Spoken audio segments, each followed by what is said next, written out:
घ्या.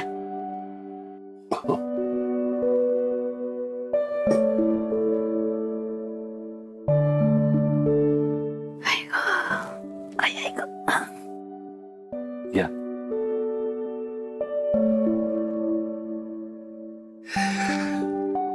आज तुमच्या चेहऱ्यावर समाधान दिसतंय. अक्षय सुखरूप घरी आला हो. हो, त्याच्या पत्रिकेतला काळयोग पाहून मी सुद्धा चरकलोच होतो. मृदुलाने देव पाण्यात घालून ठेवले होते. आपण सगळ्यांनी मिळून परतवून लावलं नाही हे वादळ. हो, आता तो या योगातून पार पडला. आता काही काळजीचं कारण नाही. तरला तो आता अगदी दीर्घायुषी होईल आणि सुखी सुद्धा होईल. अहो,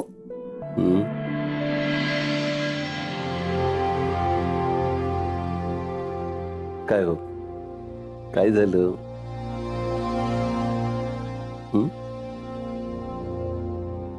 काही नाही. काय असेल ते असो, पण आता तुम्ही विश्रांती घ्यायची. खूप धावपळ झाली तुमची. अहोरात्र काळजीत होतात तुम्ही. आता स्वतःच्या तब्येतीकडे पाहायचं. एकमेकांवर मनापासून प्रेम करणारे नवरा बायकोच अशी काळजी घेतात नाही एकमेकांची. म्हणून तर पत्नीला अर्धांगिनी म्हणतात. अख्खं जग एकीकडे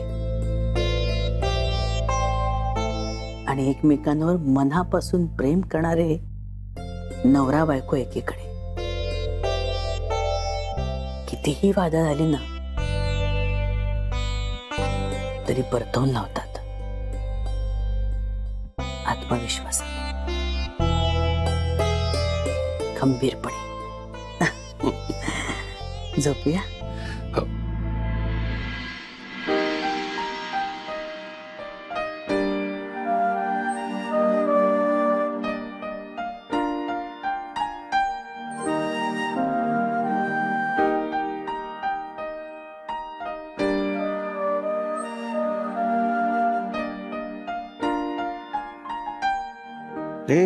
काय करतेस? नको नको. अक्षय, मला माहितीये तुझे पाय दुखतायत. नको. तुला कसं कळलं माझे पाय दुखतायत ते? अक्षय, मगाशी तू पायाचा व्यायाम करत होतास ना, तेव्हाच कळलं मला. नको. बरं वाटतंय? हा, ऍक्च्युली बरं वाटतंय यार. अरे यार, थँक्यू. वा, छान दाबतेस तू पाय. जोर आहे आता चांगलाच. बरा जोर आला का तुझ्या तेवढा? बारीक कुणीकडची? आला माझ्यात जोर. मी हातगाडी ढकलली अख्खी. त्याचं काय आहे ना, अर्धी हातगाडी ढकलायचा ऑप्शन नव्हता माझ्याकडे. हा, सगळ्यात मला काय आवडलं माहिती का? तुझे क्यूकडे येऊन रागाने मला घेऊन गेलीस ना तिकडनं. ते काय चिडली होतीस.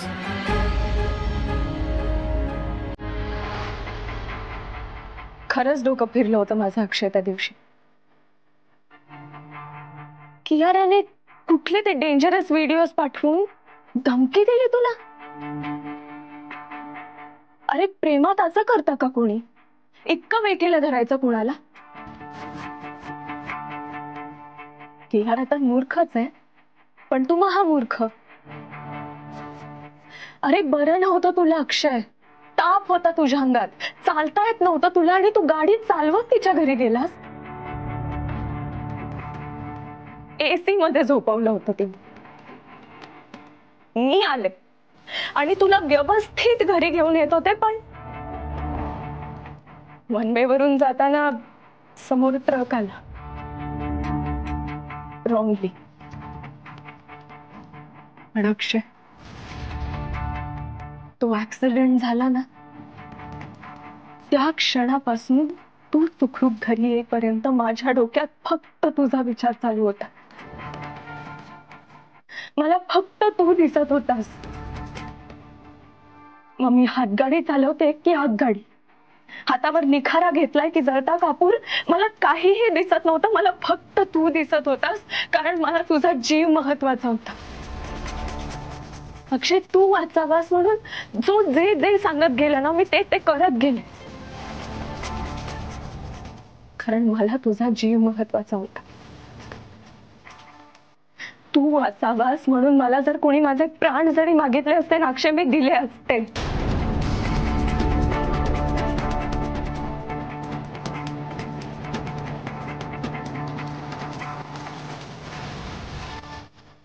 कारण मला फक्त तुला सुखरूप बघायचं होतं.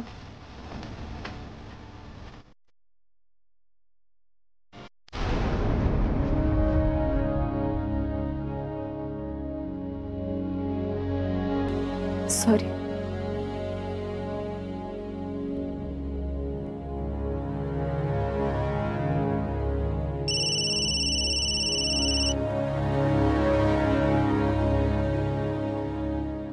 बोले.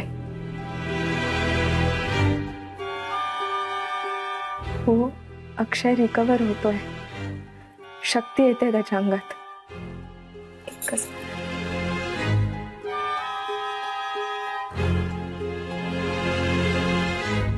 अमृता, तू तू प्राणपणाला लावणार होतीस मैत्रीत? नाही, हे फक्त मैत्री नाहीये, हे काहीतरी वेगळं आहे. हे वेगळंच आहे. पण मग हॉस्पिटलमध्ये मी जेव्हा जेव्हा ग्लानीतून क्षणभरासाठी बाहेर यायचो तेव्हा तिथे मला किऊ दिसायची. पण मग ते कसं काय? पण मग आता किऊ आहे कुठे? ती तर म्हणत होती की तिला घरच्यांनी ऍक्सेप्ट केलंय. मग आता कुठे? आता काय येत नाहीये किऊ?